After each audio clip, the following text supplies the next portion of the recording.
중국의 주나라의 선왕이 매우 강력한 싸움닭을 갖고 싶어 했답니다. 그래서 기성자라고 하는 조련사에게 닭 한 마리를 훈련시키라고 명령했습니다. 그리고 열흘이 지나서 임금이 물었습니다. 그 닭을 싸움판에 내보낼 수 있겠냐?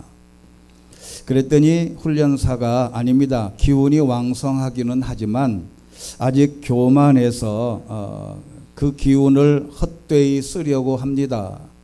더 훈련시켜야 됩니다. 조급했던 왕이 또 열흘이 지나자 물었습니다. 이제 싸움닭을 싸움판에 내보내도 되겠냐? 그랬더니 아닙니다. 아직 기운이 너무 성합니다. 다른 닭의 울음소리, 심지어 이웃 마을의 닭 우는 소리만 들어도 허공을 뛰어올라서 싸우는 신용을 합니다. 열흘이 또 지나서 묻습니다. 어떻게 이제 준비가 됐습니까? 그랬더니 아닙니다. 이제는 제풀에 날뛰지 않습니다. 다른 닭이 울어도 전혀 동요하지 않고 차분한 태도를 유지합니다. 자세가 반듯하고 기운을 잘 조절합니다.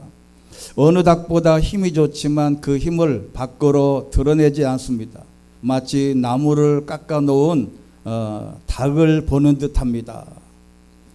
임금이 조바심 나서 묻습니다. 내 말이 그 말 설명하지 말고 싸움닭을 싸움을 시켜도 되겠냐?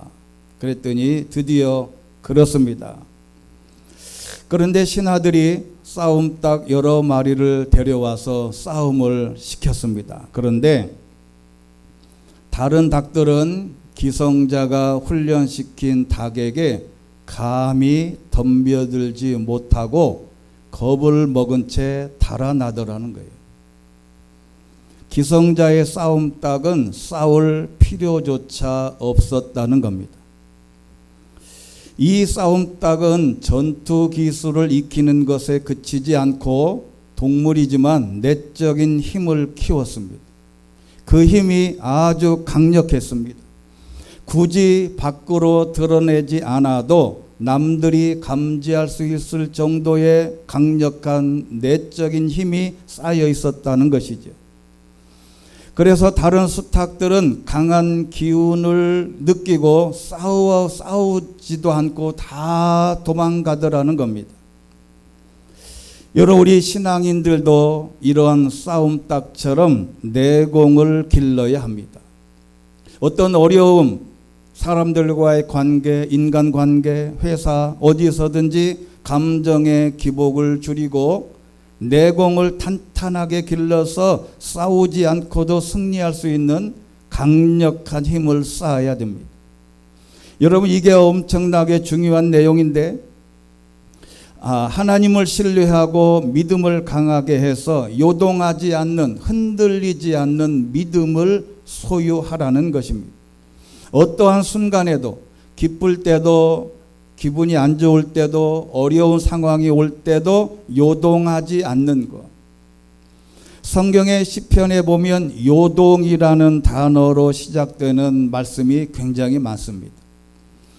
시편 55편 22절에 있는 말씀은 우리말 성경으로 번역된 것인데 여기도 요동이라는 말이 한문이 들어가 있어요. 시편 55편 22절 같이 한번 읽겠습니다. 시작. 내 짐을 여호와께 맡겨라. 그러면 그분이 너를 붙드시고 결코 의인들이 흔들리지 않으실 것이다. 아멘. 의인들이 흔들리게 두지 않는다. 흔들리지 않는 것이에요. 야고보서 1장 6절입니다. 같이 읽겠습니다. 시작. 오직 믿음으로 구하고 조금도 의심하지 마십시오. 의심하는 사람은 바람에 밀려 요동하는 바다 물결 같습니다. 아멘.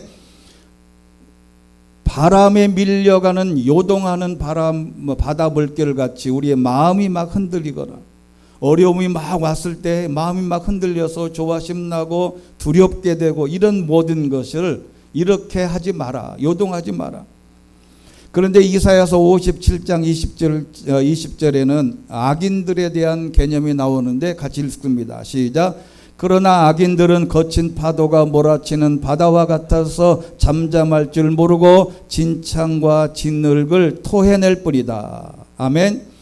어려움을 당할 때, 흑암과 어둠이 계속될 때 요동하지 않고 믿음의 길에서 굳게 서는 방법은 어떻게 하면 될까? 오늘 성경에 있는 몇 가지 성경 구절을 통해서, 오늘 말씀을 통해서 살펴보겠습니다. 첫째는 우리가 복을 구했지만 흑암이 나를 가로막을 때가 있습니다. 내가 하나님 앞에 기도하고 잘 되기를 바라고 기도를 열심히 하는데 흑암이 나를 가로막아서 일이 안 되고 꼬여도 그렇게 꼬일 수가 없어요. 왜 그럴까? 그래서 욥기서 30장 26절에 있는 말씀이 이 욥이가 하는 얘기인데, 내가 선을 바라고 바라는데 악이 왔고 빛을 기다렸는데 어둠이 왔다. 여러분, 이 삶의 매 순간마다 욥은 동방의 의인으로 불리우는 탁월한 신앙인이었어요. 그런데 예기치 않는, 하나님이 사탄과 대화하다가 사탄에게 욥의 신앙을 자랑하려는 것 때문에 이 욥이 갑자기 어려움을 당했어요. 7 아들 3 딸이 한꺼번에 죽습니다. 자기가 가진 동산 부동산 한꺼번에 다 망합니다. 모든 가축 한꺼번에 하루아침에 다 쓸어가 버렸어요. 하나님의 말씀대로 순종하고 살고 동방의 의인으로 모든 사람들에게 인정받았던 이 욥이 어느 날 갑자기 이렇게 어두움이 확 찾아온 거예요. 여러분, 사람이 시험을 당하고 어려운 일을 당하는 게 잘 신앙을 갖는다고 해서 어려움이 없는 게 아니에요. 아무리 예수를 잘 믿고 신앙생활 열심히 하고 봉사해도 어느 날 갑자기 욥처럼 건날 갑자기 이렇게 어두움이 확 다가올 때가 있어요. 그건 예수님도 마찬가지였습니다. 예수님도 공생애 전에 예수께서 성령에 이끌려 광야에 가셔서 마귀에게 시험을 받으셨어요. 왜 예수님이 시험 받으실까? 요한 이사야서 59장 9절에 있는 말씀 보면 이런 말씀도 있어요. 그러므로 공의는 우리에게서 멀고 정의는 우리에게 미치지 못한다. 우리는 빛을 기다리지만 보라 암흑뿐이다. 밝기만을 기다리지만 어둠 속을 걸어다니고 있다. 예레미야도 이런 고백을 했습니다. 주께서 유다를 완전히 버리셨습니까? 주의 영혼이 시온을 몹시 싫어합니까? 주께서 왜 우리를 치시고 우리를 치료하지 않으십니까? 우리가 평안을 바랐지만 좋은 것이 오지 않았습니다. 보소서, 치료의 때를 바랐지만 두려움만 있습니다. 성경 속 인물이든 우리 신앙의 선조이든 모두가 다 인간이라면 시험을 당하고 어두움을 당합니다. 어두운 일이 오기를 기다리는 사람은 없어요. 이런 위기와 어려움이 다가올 때 그러면 어떻게 감당해야 하나님께서 우리에게 복을 주실 수 있을까? 그것은 욥을 살펴보면 됩니다. 욥이 어느 날 사탄이 하나님과 대화하다가 사탄에게 동방의 의인 욥을 봐라 그랬더니 사탄이 뭐라 그래요? 하나님, 그거는 하나님이 욥을 잘 부자로 해주고 좋은 자녀들 주고 이렇게 잘 먹이고 입히고 풍성하게 부자가 되게 해서 하나님을 따르는 거지 도대체 그거는 믿을 게 못 됩니다. 그랬더니 하나님이 그러면 한번 지켜볼래? 그래서 대화하다가 그럼 네 맘대로 한번 해봐라. 단 목숨은 건들리지 마라. 그랬더니 그날 그 시로 모든 일들이 다 무너졌어요. 갑자기 잔치하던 7 아들 3 딸이 한꺼번에 건물이 무너져서 압사합니다.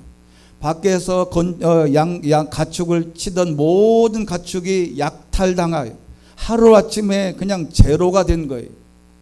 그때 욥이 이 말에 욥이 벌떡 일어나 겉옷을 찢고 머리털을 밀어버리고 땅에 엎드려 경배하며 이렇게 말했습니다. 내가 내 어머니의 모태에서 벌거벗어 나왔으니 떠날 때도 벌거벗고 갈 것입니다. 여호와께서 주신 것을 여호와께서 가져가시니 여호와의 이름이 찬양 받으시기를 바랍니다. 할렐루야. 이게 욥이 진짜 신앙인이었어요. 그래서 22절이 중요합니다. 같이 한번 읽겠습니다. 시작. 이 모든 일에도 불구하고 욥은 죄를 짓거나 하나님을 원망하지 않았습니다. 이렇게 어둠이 오고 어려움이 왔을 때 신앙생활 잘 하다가 내 발등 내가 찍었나? 내가 이렇게 열심히 기도하는데 이건 뭐지? 내가 하나님 앞에 이렇게 헌금도 하고 일생을 헌신했는데 이게 뭐야? 하나님을 원망하지 않았습니다. 그때 욥이 이 욥기서 2장 10절에 보면 이 모습을 바라보고 욥의 아내가 뭐라 그랬냐면 당신의 하나님을 저주하고 죽어라 악담을 했어요. 여러분 이게 욥의 아내가 뭐 욥의 아내만 그런 게 아니에요. 얼마나 욥이 비참한 상태에 빠져 있었던지 세 딸과 7 아들과 잘 먹고 잘 살 때는 할렐루야 아멘 별짓을 다 하다가 욥이 한꺼번에 그렇게 망하고 나니까 욥이 아내가 얘기한 말이 당신의 하나님을 저주하고 죽어라. 그랬는데 오늘 욥기서 2장 10절의 말씀 같이 한번 읽겠습니다. 시작. 그러나 그 아내가 아내에게 대답했습니다. 정말 어리석은 여자처럼 말하는군. 그래 우리가 하나님께 좋은 것만 받고 고난은 받지 않겠다는 것이요. 이 모든 일에도 불구하고 욥은 입술로 죄짓지 않았습니다. 할렐루야. 어둠과 어려움이 처했을 때 사람들에게 나오는 그 말을 보면 알아요. 그 말을 보면 원망하고 불평하고 뭐 이런 경우가 다 있냐. 죽고 싶다. 살고 싶다. 이래서 되겠냐. 어떤 경우에든지 어려움, 어둠이 다가왔을 때 입술로든지 마음으로든지 원망하지 않는 것이 중요합니다. 원망하지 않는 것이 중요하다는 것을 우리가 믿음으로 고백할 수 있게 되기를 주의 이름으로 축원합니다. 두 번째는 어둠을 걷게 할 때도 여호와의 이름을 신뢰해야 한다는 겁니다. 이사야서 50장 10절 너희 가운데 여호와를 두려워하고 그분의 종의 목소리에 순종하는 사람이 누구냐? 비록 빛도 없이 어둠 속을 걸어가는 사람이라도 여호와의 이름을 의지하고 자기 하나님께 기대라. 여러분 여기서 제일 중요한 단어는 자기 하나님이에요. 여러분 이게 굉장히 중요한 것인데요. 첫 번째는 자기 하나님이 있어야 된다. 자기 하나님이 뭐냐면 내가 고백한 하나님이에요. 아무리 내 부모가 장로님이어도 내가 아버지 어머니의 믿음을 같이 따라갈 수가 없어요. 아무리 아버지가 목사여도 자녀들이 아버지의 믿음을 따라갈 수가 없어요. 언젠가는 어려움이 오면요, 내가 고백한 하나님이 없으면 하나님의 전을 떠날 가능성이 농후합니다. 그런데 내가 고백한 하나님, 내가 만난 하나님이 있는 신앙은 사람은 밀어내도 안 나가요. 이 내 하나님, 자기 하나님을 만들 수 있게 되기를 주의 이름으로 축원합니다. 하나님께 의지하고 기대고 또는 그래서 항상 하나님은 우리의 기대보다 더 좋은 방법으로 보상해 주시고 좋은 것을 주신다는 것을 이 사실을 믿음으로 고백하고 기다려야 된다는 겁니다. 세 번째는 정직한 자 위대한 신앙인은 흑암 중에도 빛나야 합니다.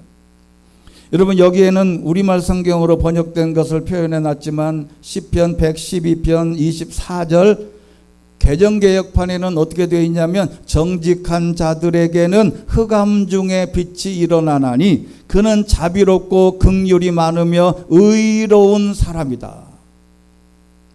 여러분 이게 무슨 얘기냐면 사람이 어둠 속에 처하고 힘든 일을 당하면요 정직해지지 않습니다. 지난주에 말씀드린 처럼 악인들이 잘 되는 걸 보면 나도 저렇게 악하게 한번 해볼까? 저런 방법을 써볼까? 이런 방법이 유혹이 돼요. 정직하면 더욱 어두워지고 곤고해질 수 있습니다. 그때 우리가 버리지 않아야 될 것은 정직함인데, 더 중요한 것은 뭐냐면 어둠 속에 있더라도 은혜를 베풀 줄 알고 인정이 많아야 된다.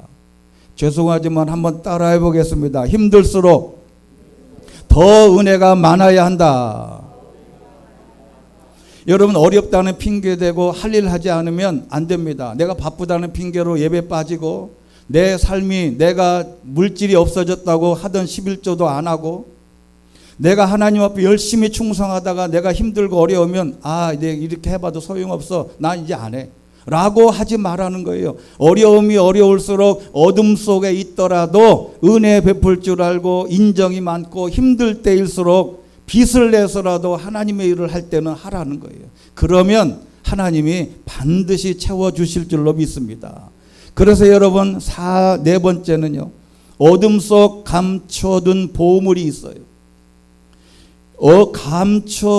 어둠 속에 감춰둔 보물이 이사야서 45장 3절. 이 놀라운 말씀입니다. 같이 한번 읽겠습니다. 시작. 내가 어두운 곳에 감춰둔 보물과 비밀스러운 곳에 보관된 재물들을 내게 주면 내가 바로 내 이름으로 불러낸 이스라엘 하나님 여호와임을 내가 알게 될 것이다. 할렐루야. 어둠 속에 감춰둔 보물, 비밀스러운 곳에 보관된 재물, 보물을 환한 곳에 두는 사람은 없습니다. 여러분, 집에 금반지 아주 고귀한 귀중품을 사람들이 다 보는 이 책상, 이런 무슨 탁자 위에 놓는 사람 없어요. 다 어둠 속에 넣습니다. 아무도 안 보이는 저 밑에, 누가 강도가 와도 못 찾는 깊숙이 숨겨놔요. 하나님도 똑같다는 거예요.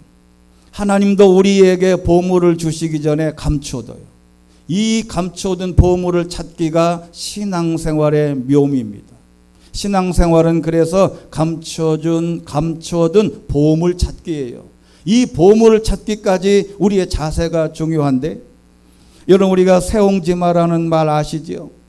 인간의 길흉화복은 변화가 많아서 예측하기가 어렵다는 뜻인데, 옛날 중국 북방의 한 요새의 앞일을 잘 내다보는 노인이 살고 있었답니다.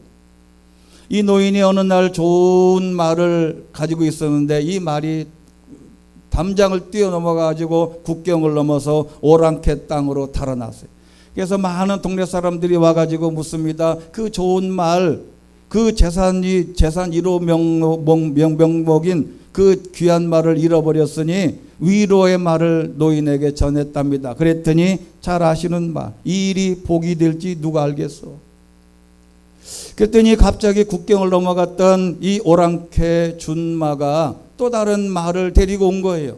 그래서 갑자기 말이 2마리가 됐어요. 사람들이 경사가 났다면서 이 일을 축하했습니다. 노인이 또 대답했다 그러지요. 이 일이 화가 될지 누가 알겠소. 노인에게 말타기를 좋아하는 그 외아들이 있었는데, 어느 날 그 아들이 오랑캐 준마를 타다가 떨어져가지고 다리가 똑 부러졌네.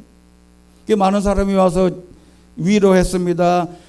어떻게 아들이 다리가 부러졌으니 어떻게 하요? 그랬더니 이 노인이 또 얘기를 했어요. 이 일이 복이 될지 누가 알겠소.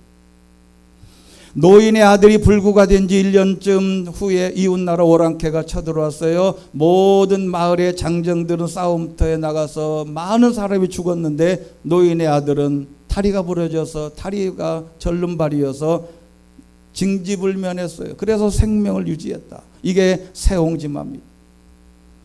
여러분, 우리가 어려움을 당할 때, 힘든 일을 당할 때 이 일이 나에게 복이 될는지 화가 될는지는 하나님이 정하시는 겁니다.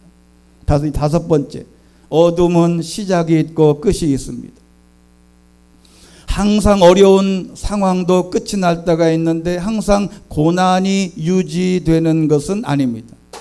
시작이 있으면 끝이 있는데, 그 유명한 본문이 전도서 3장 1절입니다. 1절부터 3장 전체가 인간의 때에 대해서, 모든 것에는 시기가 있고 하늘 아래 모든 일에는 목적에 따라 때가 있으니 태어날 때, 죽을 때, 심을 때, 뽑힐 때, 죽일 때, 치료할 때, 허물 때, 세울 때, 울 때, 웃을 때 쭉 나가면서 마지막에는 뭐라 그랬냐면 10절에 있는 말씀입니다. 내가 보니 그것은 하나님께서 사람들에게 주신 고통이었다. 그리고 11절에 있는 말씀 우리 같이 한번 읽겠습니다. 정신을 집중해서 시작.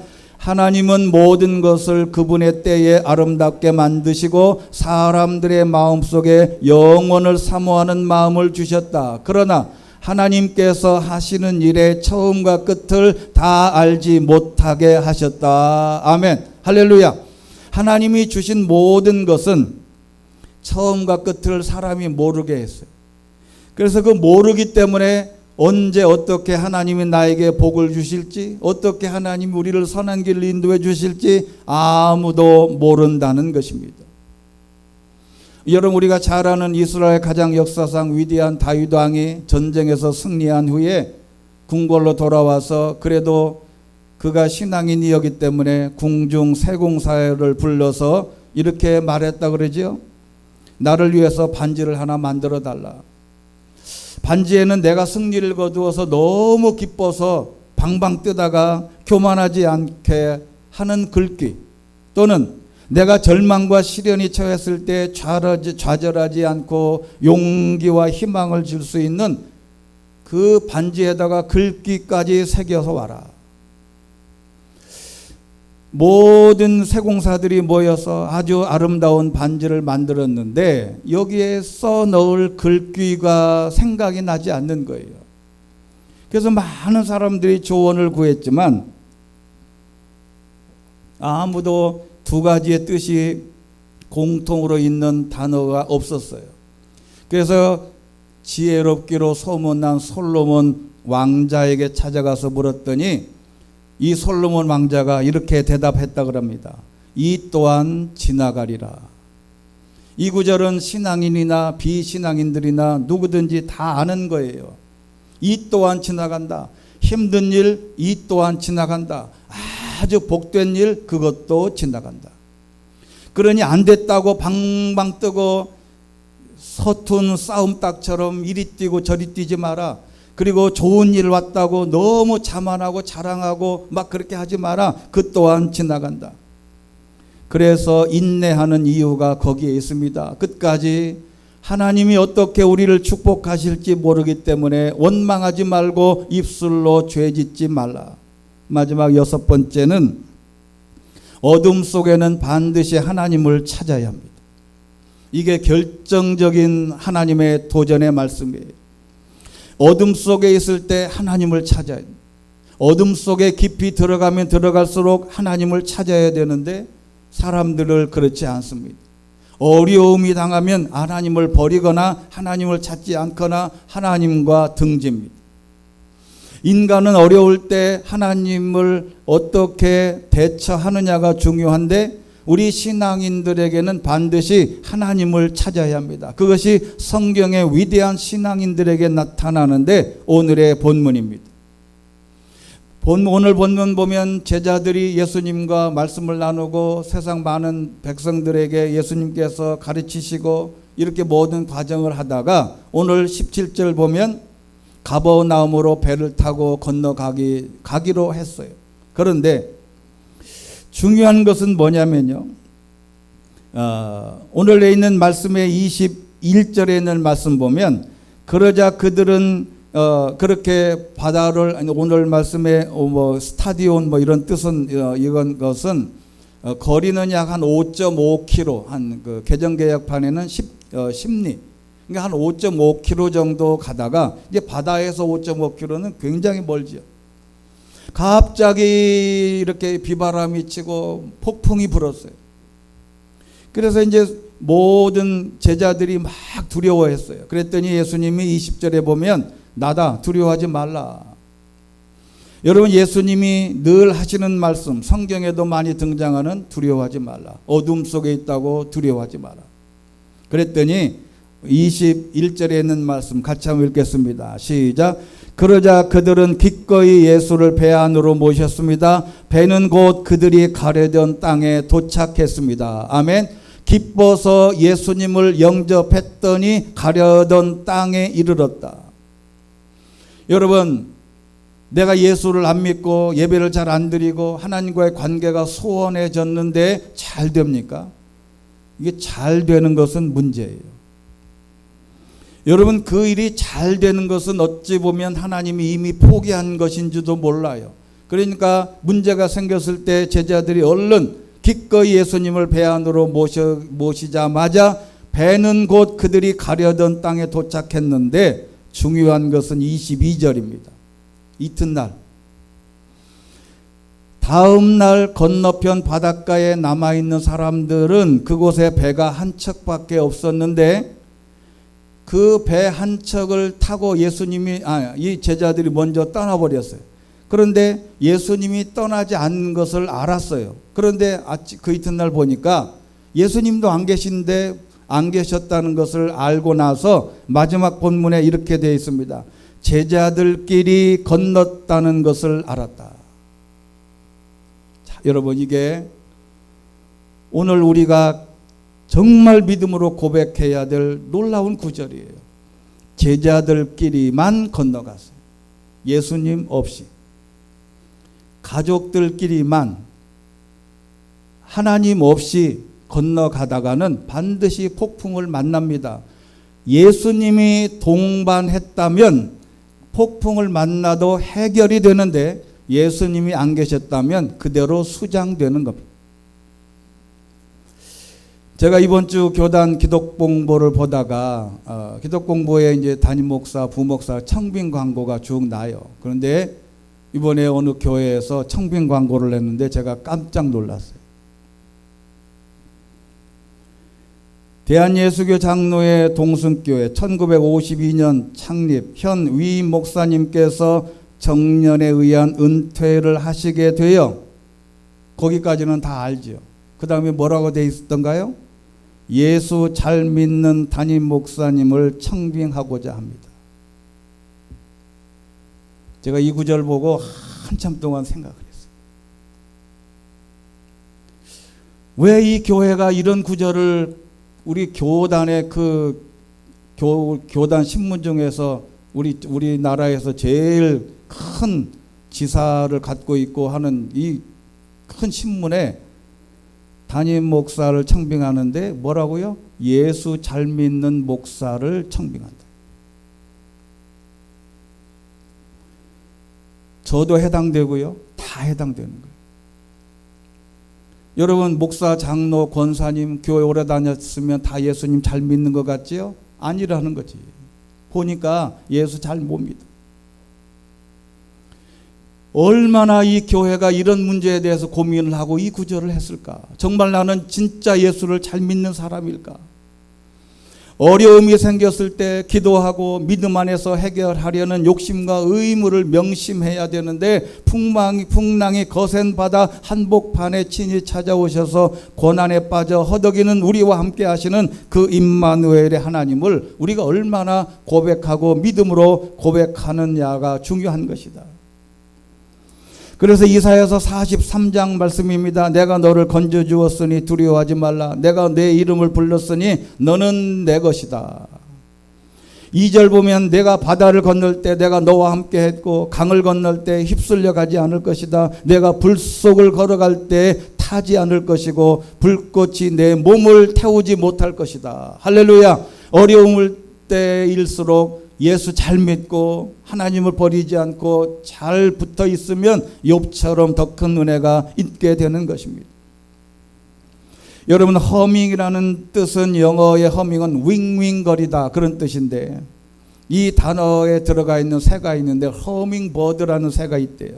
이 말은 우리말로 벌새인데 이 새는 한 6cm 정도 되는데 1초에 60회, 50회에서 70회 정도 막 날아다니다가 4년 살다 죽는답니다. 근데 이 알바트로스라고 하는 새가 있어요. 이 새는 날개 길이만 3.4m, 수명은 60년인데 어떤 새보다 멀리 오래 날 수 있답니다. 이 새는 폭풍을 좋아하고 강하게 불면 바람 끝에 올라서 글라이딩 하는데 문제는 창공을 날 때에는 99%는 바람의 힘만으로만 난대요. 날개짓은 기껏해야 1% 미만인데 바람에 몸을 맡기는 거예요. 그래서 알바트로스의 우아한 자태 때문에 중국에서는 하늘을 믿고 나는 노인이라는 뜻을 가진 신천홍이라고 부른답니다. 신천홍. 자, 그런데 맡기다라고 하는 것은 시편 37편 5절에 있는 말씀 같이 한번 읽겠습니다. 시작. 당신의 길을 여호와께 맡기십시오. 또 그분을 신뢰하십시오. 그러면 그분이 이루어 주실 것입니다. 아멘. 여기 맡기다라고 하는 단어는 가랄이라고 하는 히브리어인데 내 길, 내 사업, 내가 하는 모든 일을 편하게 굴러가도록 맡기다라는 뜻입니다. 자, 여러분, 사람은 네모난 사람이 있어요. 사람은 세모난 사람이 있어요. 내 의견이 너무 많아서 별자리도 있고요. 네모, 세모 이렇게 너무 이런 사람이 각진 사람이 많아가지고 이런 사람은 하나님이 구르려고 해도 잘 못 굴려. 왜? 내 뜻에 걸려 넘어지고 내 생각에 걸려 넘어지다 보면 하나님이 나를 구르지 못하게 만들어. 그래서 우리가 원을 만들어야 됩니다. 내가 가지고 있는 모든 경험, 편견을 다 각진 것을 다 갈아내고 원형을 만들어서 하나님이 나를 잘 굴리도록 하나님의 모든 것에 다 맡기는 내가 잘 굴러가도록 맡기시게 되기를 주의 이름으로 축원합니다. 여러분 주변에도 그런 사람이 너무 많아요. 굴리려고 보면 너무 자기 생각이 많아서 안 굴러가. 이렇게 하면 분명히 좋은 길로 막 굴릴 수 있는데 그래 여러분 어느 동네에는 말똥구리 있죠. 말똥구리 이거 굴르는 거 동그란 거. 그 말똥구리를 존경하는 나라도 있답니다. 세상이 그렇게 잘 굴러가도록 나를 하나님이 잘 굴러가도록 하나님께 모든 것을 맡길 수 있도록 내 모든 각을 다 제거할 수 있게 되기를 주의 이름으로 축원합니다. 그래 여러분 하나 예를 들고 말씀을 마칩니다. 이 거창고등학교라는 데가 있죠. 거창고등학교 아주 미션 스쿨로 아주 유명한 고등학교인데 이 전영창 교장 선생님이 이분이 이제 미국 유학 때 목사님이신데 이분이 거창고등학교를 창립을 할 때 어떤 과정을 통해서 창립했는지 쓴 책이 검은 보자기에 쌓인 축복이라는 책이에요. 저도 이제 이 책을 어릴 때 옛날에 읽어봤는데 하나님은 선물을 줄 때 우리 사람은 선물 줄 때 검은 포장지에 싸서 주는 선물은 거의 없어요. 선물은 어디다 싸요? 아주 좋은. 근데 아주 좋은 포장지로 싸는데 뜯어보면 헛것이면 얼마나 실망해요. 하나님은 검은 포장지에 싸서 선물을 주신다. 그 한 예로 이렇게 이야기를 합니다. 어느 큰 회사 사장님이 중요한 회의에 참석하기 위해서 미국에서 비행기를 탔는데 미국은 우리나라 자가용처럼 이런 그 자가용 비행기가 엄청 잘 발달되어 있어요. 비행기에 올라서 자리를 딱 탔는데 막 비행기가 떠나려고 하는데 스튜어디스가 오더니 어깨를 톡톡 치는 거예요. 죄송하지만 이 자리는 정부의 고위 관리가 타기로 한 예약 자리입니다. 내리시오 그러는 거예요. 얼마나 불쾌하겠어요. 주변에 있는 사람들이 얼마나 창피하겠어요. 뭐 나는 고관도 아닌가. 뭐 회사에 그래도 중역인데. 그래서 자꾸 불쾌했는데 내리기가 싫어서 막 망설이자 비행기가 빨리 떠날 거니까 빨리 내리시오 막 이렇게 다고치는 거예요. 그래서 창피함을 무릅쓰고 분을 참을 수가 없어서 내려가지고 표를 판 그 회사에 항의 전화를 하고 돌아와서 다시 그 회의에 가려고 다른 기차를 예매하려고 보니까 도저히 시간대가 안 맞아요. 그래서 잔뜩 화가 난 채로 호텔에 와서 잠을 잤어요. 근데 아침에 일어났는데도 화가 안 풀리는 거예요. 내가 이 회의가 얼마나 중요한 회의인데 이놈들이 고위 관리 태운이라고 나를 내는. 그래도 배가 고파서 아침 호텔 조식을 먹으러 내려갔답니다. 그랬더니 식당에 갖가지 신문들이 쫙 펼쳐져 있는데 일면 톱 기사에 다 뭐라고 쓰여 있냐면 비행기 추락, 전원 사망. 타이틀이 다. 그래서 자기가 비행기 때문에 잔뜩 화가 났기 때문에 호기심이 나서 그 비행기 추락 기사를 가만히 봤더니 글쎄 내가 어제 타려고 했던 그 비행기인 거예요. 내가 어제 타려고 했던 그 비행기. 여러분, 이 전영창 목사님이 무슨 얘기를 하고 싶으냐면 실제적으로는 지금 힘들고 어려워도 그것 때문에 너무 마음 쓰지 말고 에너지 뺏기지 말고 욥처럼 마음으로도 입술로도 죄짓지 말고 어둠 속에서 보물을 주실 거라는 것을 믿음으로 잘 고백하고 잘 견디면 하나님이 전혀 예상하지 않는 방법으로 축복해 주신다는 것을 설명하는 거예요. 지금 당장 뭐가 안 된다고 해서 하나님을 원망하지 마라. 어둠 속에도 보물이 있다. 그래서 그 유명한 성경 본문이 있습니다. 출애굽기 14장 29절에 한번 말씀을 읽고 마칩니다. 시작. 그러나 이스라엘 자손은 바다 가운데를 육지로 행하였고 물이 좌우의 벽이 되었더라. 할렐루야. 이 물은 이스라엘 백성들이 가지 못하도록 바다에 꽉 차 있었어요. 그런데 모세가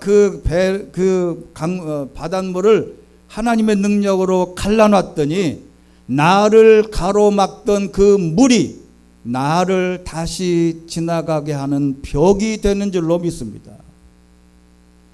여러분의 옆에서 가장 여러분을 힘들게 하는 그 사람이 나중에는 복이 된다는 것이죠.